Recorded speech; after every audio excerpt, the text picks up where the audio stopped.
Pagkatapos kong makipagdiborsyo sa asawa ko at mag-resign sa kumpanya niya, pinili kong mag-aral sa ibang bansa.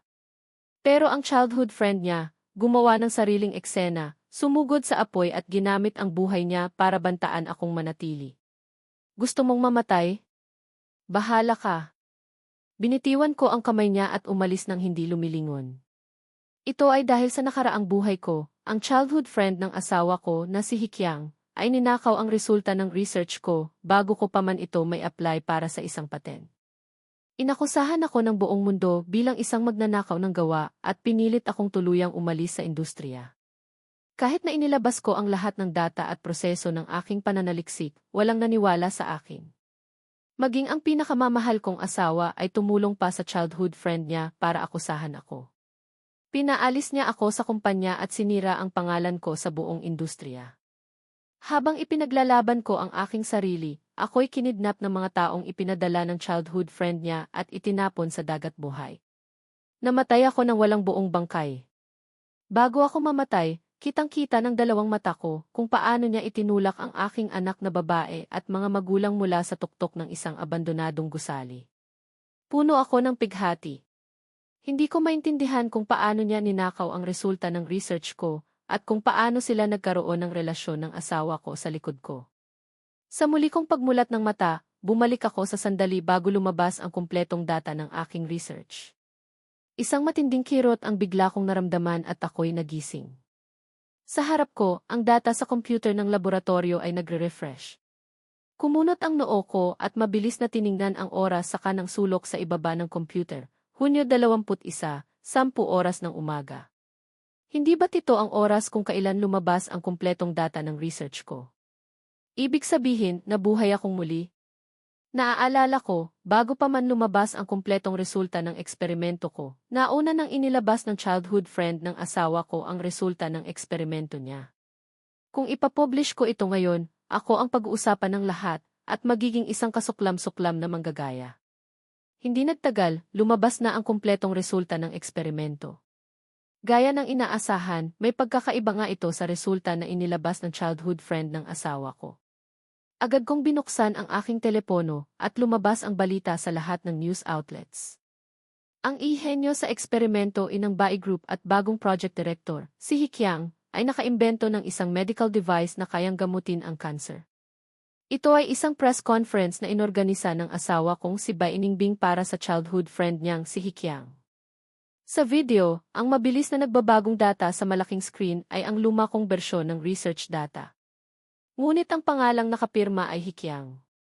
Dati, siya ay isang simpleng assistant lamang na ipinasok ng asawa ko sa laboratorio para tulungan ako. Kailan pa siya naging gihenyo sa eksperimento? Bigla akong nakaramdam ng panlalamig at nanikip ang dibdib ko. Sa nakaraang buhay, inatake ako ng buong internet, kinasuklaman ng lahat, at nahirapang mamuhay ng normal. Ang pakiramdam ng takot na iyon ay muling bumalot sa akin. Bigla akong nahilo at hindi mapigilang masuka. Ang Bai Group ay itinatag naming dalawa ni Bai Ningbing. Ang aming layunin ay tulungan ang mas maraming pasyente na gumaling sa pamamagitan ng aming mga medical projects at kagamitan. Dahil dito, palagi akong nasa laboratorio, madalas ay hindi na nakakakain. Kaya nagkaroon ako ng sakit sa tiyan. Palaging sinasabi ni Bai Ningbing na naaawa siya sa akin, mahal, nagpapakahirap ka para sa kumpanya at sa ating mga pangarap. Para sa kanya, handa akong magsakripisyo. Pero hindi ko inaasahan na noong nakaraang buhay, matapos kong ilabas ang resulta ng eksperimento, nagkagulo ang buong internet. Kahit na iniharap ko ang tamang data sa lahat, kahit na inayos ko ang buong proseso ng eksperimento, ang tanging natanggap ko ay mas matinding pang-insulto. Tingnan mo yang manggagaya, marunong pa maghanda ng ebidensya. Huwag mong isipin na maniniwala kami sa mga peking ebidensya mo. Nangungopya pa sa research ng medical device, walang hiya. Mas mabuti pang mamatay ka na lang. Ngunit ang walang katapusang paninira sa online ay hindi matutumbasan ng paninindigan ng asawa ko. Hindi lang siya hindi naniwala sa akin, tinulungan pa niya si Hikyang na akusahan ako. Fang Yuan, bilang veterano sa kumpanya at laboratorio, paano mo nagawa ang ganitong pagkakamali? Alam mo bang ang pangungopya ay dahilan para tuluyan kang alisin sa industriya? Ang isang salita niya ay nagpatibay sa akusasyon ng pangungopya laban sa akin. Pinagsismisan ako ng lahat ng tao sa kumpanya. At si Hikyang, na nakatayo sa tabi niya, ay may ngiti ng tagumpay sa kanyang mukha. Sa huli, tinanggal niya ako sa trabaho at naglabas pa ng abiso para sirain ang pangalan ko. Mula noon, walang sinuman sa industriyang ito ang kukuha sa akin. Gumuho ang mundo ko. Ang 5 taon na ginugol ko sa laboratorio ay naging isang malaking katatawanan. Ang dating pagmamahal ni Ba Iningbing sa akin ay naglaho na rin sa sandaling iyon. Malinaw niyang alam na ako ang kinopyahan, pero pinili pa rin niyang maging testigo para kay Hikyang. Pinilit kong pakalmahin ang aking sarili. Tumunog ang special notification sa aking telepono. Ito ay para kay Ba Iningbing. Nag-post siya sa kanyang social media, isang candlelight dinner kasama si Hikyang pagkatapos ng press conference. Sa live photo, maririnig ang kanilang mga matatamis na salita ng pagmamahal sa isa't isa. At sa kamay niya na hawak nito, suot-suot pa rin niya ang singsing ng kasal namin. Napakasakit. Bigla kong naalala ang araw na dinala niya si Hikyang sa laboratorio. Dahil walang anumang karanasan si Hikyang at walang alam sa mga eksperimento, tinanggihan ko ang hiling niya. Pero nagalit siya. Si Kyang ay lumaki kasama ko. Ngayon, may problema siya. Bakit hindi mo siya tulungan? Bakit ang damot mo? Mula noon, hindi lang nanatili si Hikyang sa laboratorio, kundi nanatili rin siya sa pagitan naming dalawa ni Ba Iningbing. Ano man ang okasyon, tuwing kasama ko si Ba Iningbing, palagi siyang nakasunod. Minsan pa nga, nagdadahilan siya para tumuloy sa bahay namin. Sa paglipas ng panahon, kahit sa aming anibersaryo at mga espesyal na araw, kinakalimutan na ako ni Ba Iningbing at kasama niya itong lumalabas. Ilang beses akong nagreklamo, pero kumukunot lang ang noo niya at nainis. Fang Yuan, bakit ang arte mo na ngayon? Lumaki kaming magkasama, normal lang na malapit kami. Huwag kang ang seloso. Sa dami ng beses, minsan ay iniisip ko na rin kung masyado nga ba akong makitid ang isip. Pero ngayon, alam ko na. Hindi ako ang makitid ang isip. Ang puso ni Ba Iningbing ay laging kumakampi sa iba. Nag-post din si Hikyang sa kanyang social media ng litrato para ipagdiwang ang kanyang sarili. Isang tingin pa lang, nakita ko na agad ang ilang maling data. Sigurado akong ninakaw niya ang resulta ng eksperimento ko. Kung hindi, paanong pati ang mga mali ay pareho? Itinago ko ang aking huling 100% tamang data ng eksperimento, isinara ang computer at huminga ng malalim.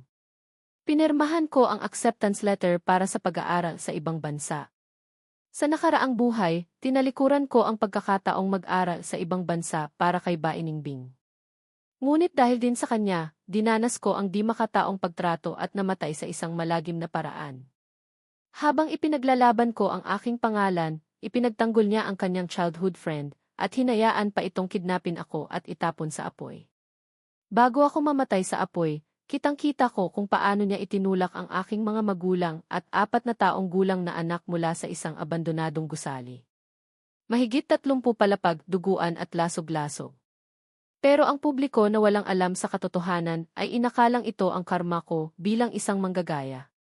Sa pag-iisip nito, hindi ko mapigilang ikuyom ang aking mga kamao, bumaon ang mga kuko sa aking palad. Dahil binigyan ako ng langit ng isa pang pagkakataon, hindi ko hahayaang maulit ang trahedya. Buti na lang, hindi ko pa nailalabas ang resulta. Ang susunod na gagawin ay makipagdiborsyo kay Ba Iningbing at ipadala ang aking mga magulang at anak sa ibang bansa. Tinawagan ko ang abogado ko. Pakiusap, gawan mo ako ng divorce agreement. Pagkatapos ng tawag, bumili ako ng 4 na tiket para sa flight paalis pagkatapos ng 1 linggo. Agad akong pumunta sa kindergarten ng anak ko para sunduin siya. Pero habang nasa daan, tila pinag-uusapan ako at ang anak ko ng mga tao sa paligid. Hindi ko maintindihan kung bakit. Hanggang sa pag-uwi ko, sinalubong ako ng aking mga magulang na puno ng pag-aalala. Fang Yuan, ano ba talaga ang nangyayari? Bakit sinasabi ng assistant mo sa Zihi na kinopya mo raw ang research niya? Kumabog ang dibdib ko. Ninenerbiyos akong lumapit sa Zihi, patapos na ang balita. Sa screen, naroon ang litrato ko na may malaking X at nakasulat ang salitang Imanggugopya. Napatulala ako sa Zihi, tuluyan ng natigilan. Hindi ko naman inilabas ang data ng eksperimento, bakit nangyari ito? Binuksan ko ang aking telepono at nakita kong nag-post si Hikyang ng isang paawang status sa social media. Tungkol sa isyu ng pangungopia, sana ay huwag na nating palakihin. Asawa siya ng matalikong kaibigan, ayokong sirain ang relasyon nila. Patuloy akong magsisikap at mag-aaral. Salamat sa lahat. Nanginginig ang mga daliri ko habang hawak ang telepono. Ilang sandali lang, nilike ni Bainingbing ang post at nag-comment, "Pasensya ka na sa nangyari. Hindi ko palalampasin ang manggagaya, kahit papamilya ko siya." Binuksan ko ang computer at nalaman kong, hindi ko alam kung kailan, otomatikong ipinadala ng computer ko ang resulta ng aking research. Ngunit dahil isinave ko ang pinakabagong resulta sa isang HDD drive at binura ito sa computer, ang na-publish ay ang lumang data, eksaktong kapareho ng bersyon ni Hikyang. Biglang nagulo ang isip ko. Tiningnan ko kung may virus o program na inilagay sa computer ko. Napaisip ako ng malalim. Dahil wala akong nakita. Walang virus at walang bakas ng remote access. Ibig sabihin, ang computer ko mismo ang nagpadala ng data. Pinilit kong kontrolin ang aking emosyon at pinakalma ang aking mga magulang. Tay, nay, huwag kayong mag-alala. Hindi nangopya ang anak ninyo. Biktima lang ako ng paninira. Aayusin ko ito. Nag-aalangan ang aking mga magulang pero ayaw naman nilang makadagdag sa gulo. Binuhat nila ang aking anak at naghanda ng pumunta sa silid-aklatan. Apo, samahan mo si lolo at lola, babasahan ka namin ng kwento. Habang tinitingnan ko silang tatlo, napahinga ako ng maluwag. Buti na lang may pagkakataon pa ako. Fang Yuan. Narinig ko ang galit na boses ni Bainingbing. Lumingon ako. Pumasok siya na parang isang bagyo, kasunod si Hikyang. Bago pa ako makapagsalita, sinampal niya ako. Alam mo ba kung gaano kalaki ang epekto ng isyong ito ng pangungopia sa stocks ng Bai Group? Ang tono niya ay para bang kasalanan ko ang lahat. Sumiklab ang galit sa dibdib ko. Itinulak ko siya. Lumapit si Hikyang para suportahan si Bainingbing at sa isang mapagkunwaring tono, sinabi, "Kuya Fang Yuan, paano mo nagagawang saktan si Ningbing? Kasalanan mo naman talaga ito." Nag-aalala lang si Ningbing para sa kumpanya. Nakita ko ang kanyang pagkukunwari at napangisi ako sa sobrang pandidiri. Ako, si Fang Yuan, mangungopia sa isang walang alam. Para malaman ang katotohanan, pinigilan ko ang aking galit at tiningnan si Bainingbing. Sabihin mo na, bakit ka nandito? Marahil ay nagulat si Bainingbing sa diretsahan kong tanong. Tumingin siya sa akin, ang mga mata niya ay maihalong pagtataka. Ngunit agad itong napalitan ng isang utos. Malaki ang epekto nito sa kumpanya. Bukas, magdaraos ako ng press conference. Kailangan mong humingi ng tawad sa publiko kay Hikyang at sa kumpanya. Sa press conference na iyon, tatanggalin kita para mabawasan ang pinsala sa kumpanya. Nang makita niyang hindi ako tumutol, nagpatuloy siya. Kung makikipagtulungan ka, bubuhayin kita pagkatapos nito. Ang mga salita niya ay nagpaalab ng galit sa puso ko. Noong wala pa siyang pera, ako ang nagbigay sa kanya ng puhunan para itayo ang negosyo at gawin ang gusto niya. Ngayon, para sa ibang lalaki, handa siyang hayaan akong pasanin ang kasalanan habang buhay. Naisip ko na ang press conference na ito ay maaaring ang pagkakataon kong ilantad si Hikyang, kaya't pinigilan ko ang aking emosyon at tumango. Sige, payag ako. Ang mabilis kong pagsang-ayon ay nagpakunot ng noo ni Bainingbing. Mas mabuti pang huwag kang gagawa ng kalokohan. Itigil mo na yang galit mo kay Hikyang. Pagkatapos sabihin iyon, hinawakan niya ang kamay ni Hikyang at lumabas ng bahay ng mga magulang ko. Binuksan ko ang aking telepono, kinansela ang 3 tiket, at bumili ng mga bagong tiket para sa aking mga magulang at anak para sa gabing iyon. Nagbago ang sitwasyon, hindi ko sila pwedeng hayaang manatili pa sa bansa. Pagkatapos bumili ng tiket, nag-scroll ako sa isang forum. Pinag-uusapan doon ang tungkol sa aking pangungopia. Puno ng panlalait at pang-insulto ang screen. May nag-post pa ng address ng bahay ng mga magulang ko. Isang user na may G na Dakyang Ziki ang nagsabi, ang mga basurang tulad niya ay magdadala lang ng kapahamakan sa kanyang pamilya. Ayon sa kanyang kapalaran, ang kanyang mga magulang at anak ay mamamatay sa pagkahulog mula sa mataas na lugar, at siya mismo ay masasawi sa dagat ng apoy. Nanigas ako. Agad kong sinuri ang address ng user na iyon. Nasa bahay namin ni Bainingbing. Si Hikiang nga. Mahigpit kong ikinuyom ang aking mga kamao at sumumpa sa sarili na hindi ko siya palalampasin. Kinagabihan, palihim kong ipinadala ang aking mga magulang at anak sa ibang bansa. Gumaan ang loob ko at nagsimula akong mangolekta ng lahat ng ebidensya na magpapatunay na si Hikiang ang nangopya. Ang maling data ay magdudulot ng problema sa proseso ng paggamot sa pasyente. Buti na lang, nasa experimental stage pa lang ang device at hindi pa nagagamit sa mga tao. May naisip akong solusyon. Tinawagan ko ang isang dating kasamahan sa laboratorio na malapit sa akin at nakipag-usap tungkol sa plano. Halos umaga na. Nag-ayos ako at pumunta sa venue ng press conference. Pinagtitinginan ako ng lahat ng tao sa paligid.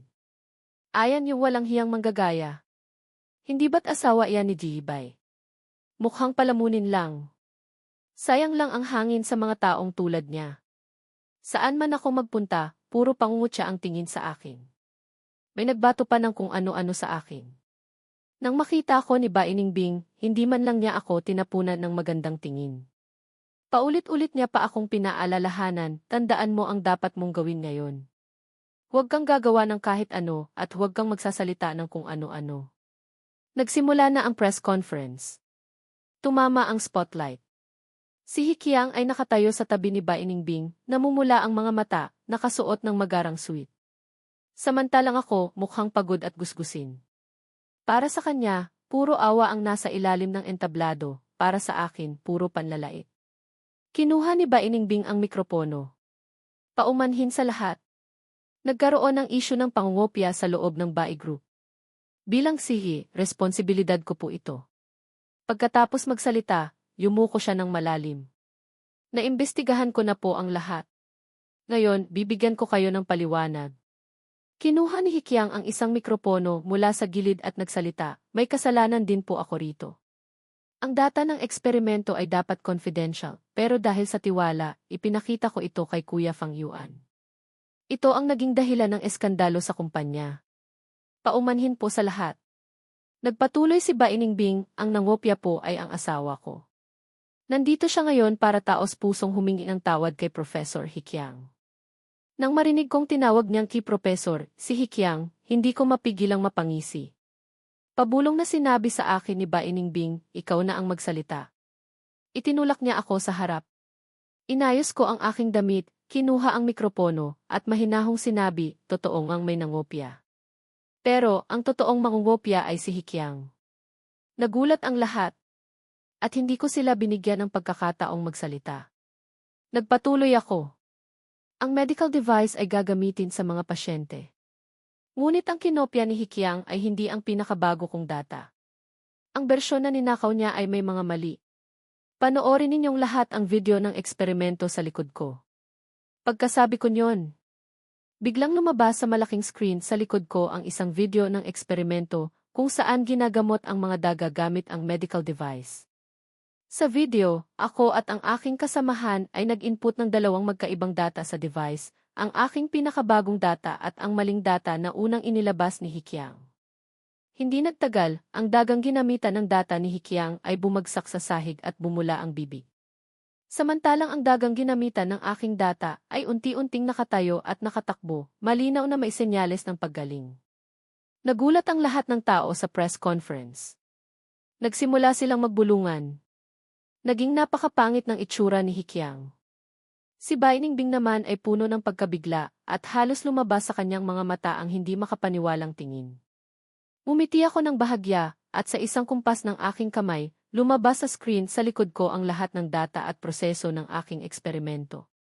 Sinabi ko sa mga reporter, ito ang lahat ng aking draft data mula nang simulan ko ang proyektong ito. Si Hikiang ay assistant ko lang. Hindi ko na sana palalakihin ang isyu ng pangungopya, pero mali ang data na kinopya niya. Buhay ng pasyente ang nakasalalay dito. Hindi ko maaaring hayaang makarating sa merkado ang isang device na may maling data. Tila na antig ang mga reporter sa aking mga salita. Ginoong Fang, bilang isang mananaliksik ng medical device, napakresponsable ninyo. Para sa mga taong tulad ko na may kapamilyang may cancer, ang pinakamimiti namin ay ang paggaling ng aming mga mahal sa buhay, at ang pinakakinatatakutan namin ay ang mga medical accident. Hindi ko maisip kung ano ang mangyayari kung hayaan ng manggagayang ito na kumalat ang maling data sa merkado. Gaano karaming pamilya ang mawawala ng pag-asa? Ang kanyang mga salita ay agad na nagdulot ng simpatya mula sa mga naroroon. Nagsimula silang lahat na sisihin si Hikyang. Natarantang bigla si Hikyang at sumigaw, hindi totoo yan. Huwag kayong maniwala sa sinasabi ng manggagayang yan. Ngunit halos hindi na niya kontrolado ang sitwasyon. Dumagsa ang mga reporter at ang mga tao. Tumingin siya kay Bainingbing na parabang humihingi ng tulong. Pabulong na nagtanong si Bainingbing, niloko mo ako. Hindi ba't sinabi mo na ikaw mismo ang gumawa ng research na ito? Hindi ko mapigilang mapangisi sa aking isipan. Paanong naging ganito katanga si Bainingbing?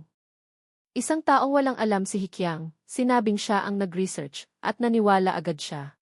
Pero kung iisipin, handa siyang maniwala sa kanya. Natural lang na kahit gaano pa kalokohang bagay, hahanapan niya ito ng dahilan. Ngunit wala na itong kinalaman sa akin. Muling nagpaawa si Hikyang. Hinawakan niya ang braso ni Bainingbing. Ningbing, ipapaliwanag ko sa'yo mamaya. Lumaki tayong magkasama. Hindi mo ako pwedeng pabayaan ngayon. Naaalala mo ba noong nahulog ka sa ilog, ako ang sumagip sa'yo? Kung pababayaan mo ako ngayon, mamamatay na lang ako. Muling lumambot ang tingin ni Bainingbing. Akmang magsasalita na sana siya para tulungan si Hikyang ng isang reporter ang nagtanong ng matalim, si Hibay, kasabwat ka rin ba sa pangungopia? O may relasyon kayong dalawa at magkasamang nagplano para siraan ang sarili mong asawa? Kung may boss na tulad mo ang Bai Group, babagsak din yan sa huli. Nagsalita ng sabay-sabay ang mga reporter at hindi na alam ni Bainingbing kung ano ang sasabihin. Lumapit siya sa akin at hinawakan ang aking braso. Fang Yuan, sigurado akong may hindi pagkakaunawaan dito. Pakiusap, sabihin mo sa kanila. Ayusin na lang natin ito ng pribado. Wala kaming relasyon ni Hikyang. Mag-asawa pa rin tayo. Hindi pa siya tapos magsalita, inilabas ko ang divorce agreement na matagal ko nang ipinahanda at iniabot sa kanya. Paumanhin, ayoko nang maging asawa mo. Magdiborsyo na tayo. Hindi makapaniwalang nanlaki ang kanyang mga mata. Kinuha niya ang divorce agreement, tiningnan ito ng 2 beses, at biglang tumingin sa akin, namumula ang mga mata. Hindi ako papayag. Hindi ko maintindihan ang reaksyon niya. Ang makipaghiwalay sa akin at makasama si Hikyang ay dapat na ang pangarap niya. Bakit ngayon ay ayaw niyang pumayag? Pero wala na akong panahon para alalahanin iyon. Malamig ko lang na sinabi, kung tatanggi kang pumirma, kausapin mo na lang ang abogado ko. Pagkatapos noon, tumalikod ako at umalis sa press conference. Naiwan siya at si Hikyang na pinalilibutan ng mga reporter. Paglabas ng venue, huminga ako ng malalim. Gumaan ang pakiramdam ko.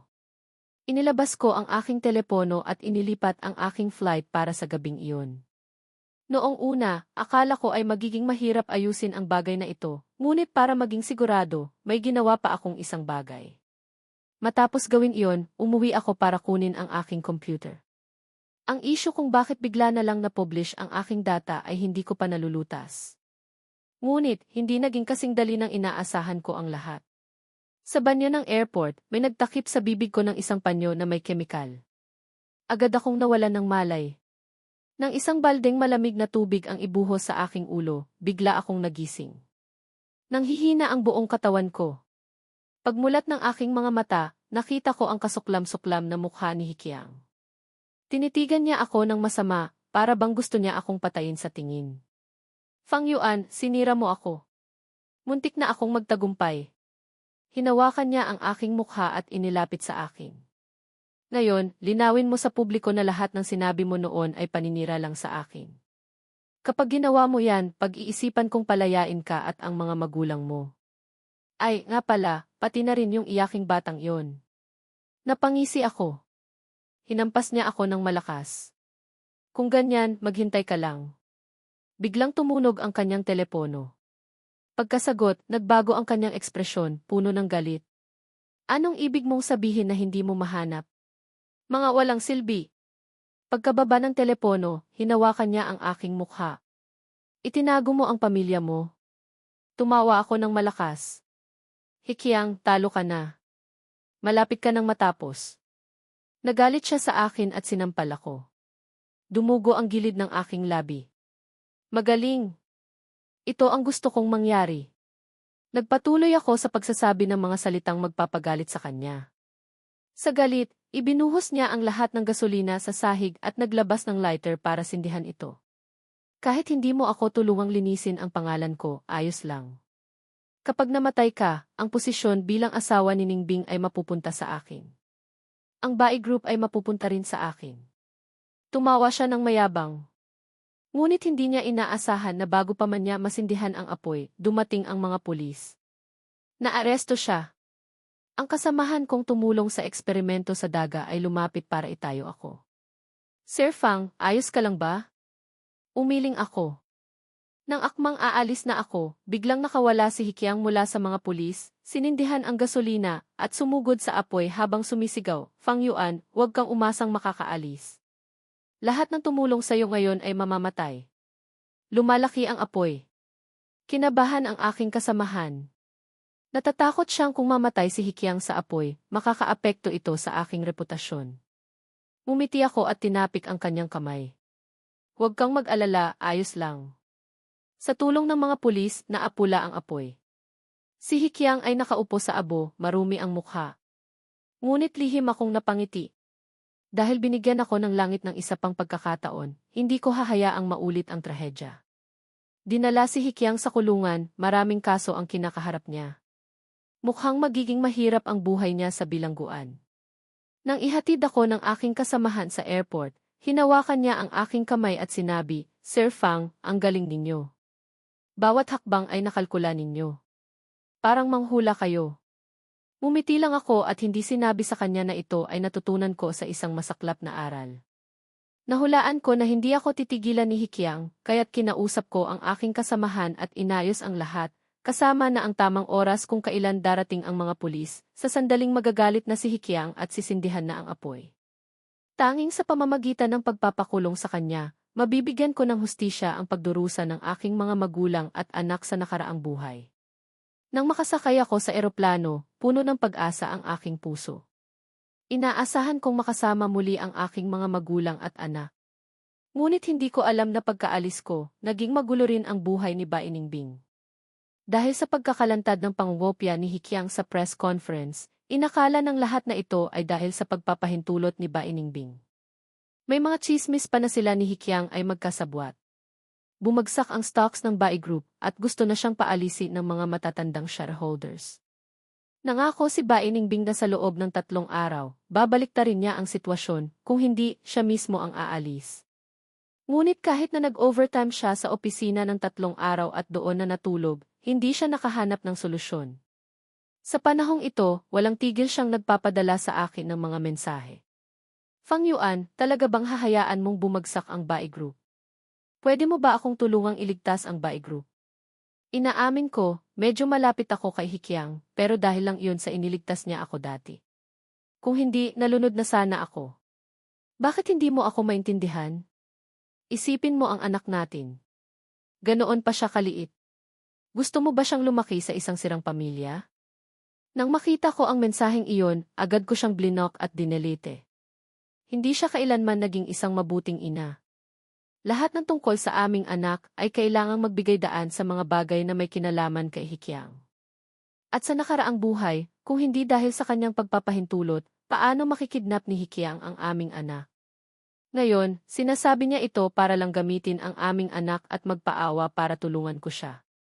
Nang muling magpadala ng mensahe si Bai Ningbing habang nag-aalala, isang malaking pulang exclamation point na lang ang kanyang natanggap.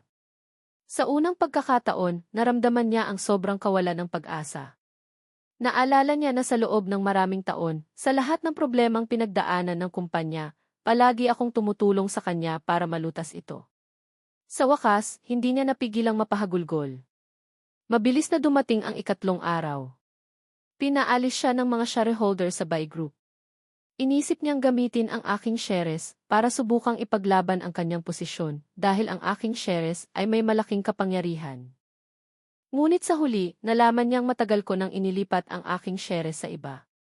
Umuwi siya ng walang pag-asa, ngunit walang tao sa bahay. Nang kontakin niya ang yaya, nalaman niyang matagal na akong umalis kasama ang aming anak. Doon niya napagtanto na matagal na siyang wala sa bahay, palaging nasa opisina o sa bahay ni Hikyang. Matagal na niyang hindi nakikita ang sariling anak. Bago pa siya makabawi, nakatanggap siya ng subwena mula sa korte. Ito ay para sa kaso ng diborsyo. Natakot si Bai Ningbing na harapin ang kaso dahil alam niyang kung pipirmahan niya ang divorce agreement, maaaring may matira pa siyang ari-arian para mabuhay. Ngunit kapag umabot sa korte, halos wala siyang makukuha.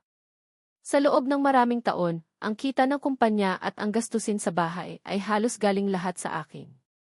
Siya naman, puro mga imahinasyon lang ang kanyang mga ideya. Wala siyang nagawa kundi hanapin ang divorce agreement at walang ganang pinirmahan ito. Tumulo ang kanyang mga luha sa kanyang pangalan. Nagsisi si Bai Ningbing. Ngayon, wala na siyang lahat. Dati, nasa kanya na ang lahat ng magagandang bagay sa mundo, pero nagbago ang lahat. Naisip niya si Hikyang. Lahat ng ito ay dahil kay Hikyang. Dahil sa pagliligtas nito sa kanya noong bata pa sila, humihingi ito ng kung ano-anong hindi makatwirang bagay. Tinawagan niya si Hikyang, ngunit walang sumasagot. Nalaman niya na si Hikyang ay nakulong dahil sa kidnapping at pananakit. Napanood niya ang video ng insidente at lalong nagalit. Pinahintulutan niya siya, pero hindi niya kailanman inisip na papalitan niya ako. Sa galit, pumunta siya sa kulungan. Nagliwanag ang mga mata ni Hikyang, akala niya ay ililigtas siya ni Bai Ningbing, ngunit hindi niya inaasahan na para lang siya sisihin. Nag-away silang dalawa sa loob. Pagkaalis ni Bai Ningbing, lalong sumama ang kanyang loob. Inisip niya na ang mabilis kong pag-alis ay kasalanan lahat ni Hikyang. Kaya't gumastos siya ng pera para gawing masaya ang buhay ni Hikyang sa loob. Hindi nagtagal, binugbog si Hikyang hanggang sa magdugo at tuluyang naging pipi. Nalaman ni Bai Ningbing na nag-aaral ako sa ibang bansa, bumili siya ng tiket at sumunod. Sa wakas, natanggap ko ang aking divorce certificate. Sa araw na iyon, mayroong isang malaking family event sa paaralan kung saan ako nag-aaral. Isinama ko ang aking mga magulang at anak. Sumali kami sa maraming mga family activities na may iba't ibang kultura ng kanluran at silangan. Masayang-masaya kami. Pagkatapos ng lahat ng gawain, nakaupo kami sa damuhan at nagpapaaraw. Biglang narinig ko ang boses ni Bai Ningbing. Fang Yuan. Tumakbo siya papalapit. Sa wakas, nakita na kita. Tumingin siya sa aking anak at akmang bubuhatin ito. Yuyuti. Ngunit umiwas ang aking anak at hindi siya pinansin. Tumayo ako. Doon tayo mag-usap. Binigyan ako ng aking mga magulang ng isang tingin na nagsasabing huwag akong mag-alala. Dinala ko si Bai Ningbing sa isang tabi. Hindi ko maitago ang aking pagkainis. Anong ginagawa mo rito? Nag-aalangan siyang nagsalita sa isang taos pusong tono. Fang Yuan, alam kong nagkamali ako. Lahat ng ito ay kasalanan ni Hikyang. Hindi ko alam na ikikidnap ka niya. Pero natanggap na niya ang nararapat na parusa. Pinutol ko na rin ang ugnayan ko sa kanya. Hinawakan niya ang aking braso, halos nagmamakaawa. Kaya't patawarin mo na ako, pwede ba? Magsimula tayong muli, pwede ba? Si Yueyu, bata pa siya. Kailangan niya ng ina. Tumingin ako sa aking anak sa malayo at lumingon sa kanya. Masaya siya ngayon. Nakita mo naman, hindi kanya gusto. Magsasalita pa sana siya nang putulin ko siya. Naisip mo ba na kung kaya akong kidnapin ni Hikyang, kaya rin niyang kidnapin ang mga magulang at anak ko? Kung ano man ang meron sa inyo, problema mo na yan. Pero hinding-hindi ko hahayaang may manakit sa aking mga magulang at anak. Umiling siya habang umiiyak. Paano ko sila sasaktan? Niyakap niya ako ng mahigpit. Fang Yuan, wala na akong lahat. Huwag mo akong iwan, mamamatay ako. Itinulak ko siya at malamig na ngumisi. Problema mo na yan. Naimbestigahan ko na. Si Hikyang ang naglagay ng chip sa computer ko, kaya't napagbintangan akong nangopya. Alam mo ba ang tungkol sa paglalagay niya ng chip? Umiwas siya ng tingin, halatang guilty. Sinabi niya na gusto lang niyang pag-aralan ang diskarte mo. Ngumisi ako ng may pang-iinis. Alam mo ang lahat, pero hinayaan mo pa ring mangyari. Kaya't wala na tayong dapat pag-usapan.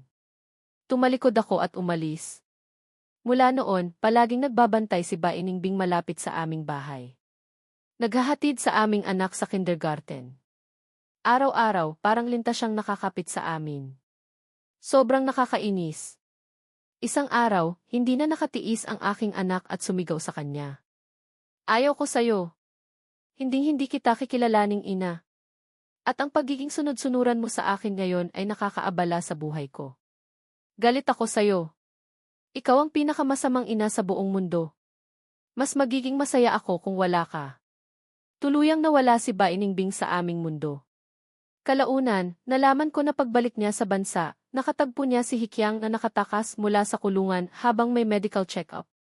May dalang kutsilyo si Hikyang at sinaksak si Bainingbing sa tiyan at itinulak siya mula sa isang gusali. Hindi na siya kailanman magkakaanak pa. Naputol din ang kanyang binti at naka-wheelchair na lang. Nang marinig ko ito, wala akong naramdamang kahit ano. Ang nakaraan ay parang usok na lang. Madalas kong dinadala ang aking mga magulang at anak sa mga outing, mga family activities na malapit sa kalikasan para mas masaya ang paglaki ng aking anak. Bigla akong niyakap ng aking anak at hinalikan sa pisngi. Daddy, alam kong naghiwalay na kayo ni Mommy. Natigilan ako sa sinabi niya. Hindi ko pa naisip kung paano ko ito ipapaliwanag sa kanya. Lalo akong nagulat na sa murang edad niya ay naiintindihan na niya ito. Niyakap niya ang aking lieg at bumulong sa aking tainga, Daddy, kung maghihiwalay kayo ni Mommy, si Yuyu ay sasama sa iyo palagi. May lungkot sa kanyang boses. Hindi gusto ni Mommy si Yuyu at hindi rin niya gusto si Daddy. Ang gusto lang niya ay yung nakakainis na Uncle He. Nang marinig ko ito mula sa aking anak, niyakap ko siya ng mahigpit sa aking puso. Malambing siyang nagsalita ulit. Pero alam ni Yuyu na mahal ni Daddy si Yuyu at mahal din ni Yuyu si Daddy. Ang magkasama tayo ni na Lolo at Lola, yun ang pinakamasayang bagay para kay Yuyu.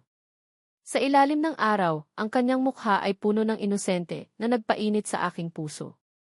Sa hinaharap, mayroon akong pamilya at isang maliwanag na bukas.